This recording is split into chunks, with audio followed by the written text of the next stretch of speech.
here. This has been a topic of interest that the Mavs themselves have wanted to find and track down. This is Cooper Flagg's debut rookie patch card. It was autographed to start. I think it was at the start of last year. I think so, yeah. And kind of sent into the wild, obviously, as cards do. Mm-hmm. But the Mavs put a bounty out for this. They wanted it, either for Cooper specifically, because these players now are kind of collectors of their own memorabilia to some degree, if not just to display it for themselves on that front. So they put a bounty out for it. And just to give some perspective on it, the jersey, which obviously this is part of, but the jersey Flagg wore in the first half of his NBA debut sold for $1 million in February.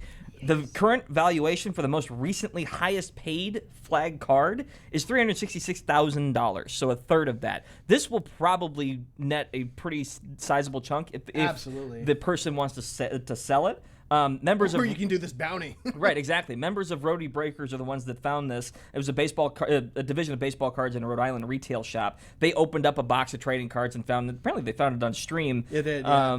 But the reality is, since the Mavs won it, part of the bounty was 2 Mavs premium tickets for 32 years.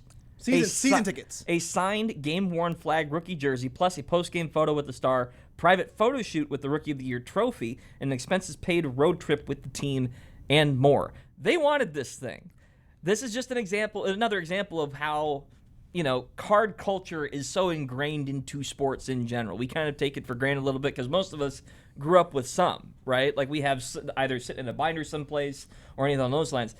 It's turning into its own market, and it's crazy how quickly it's growing because people want that feeling of ripping and discovering something new, but also just that nostalgia. It's part of our lives. Card Okay, so culture is didn't crazy. they find it in Maine? It was Rhode Island. Rhode Island. Yes. Rhode Island, sorry. Yes. Sorry.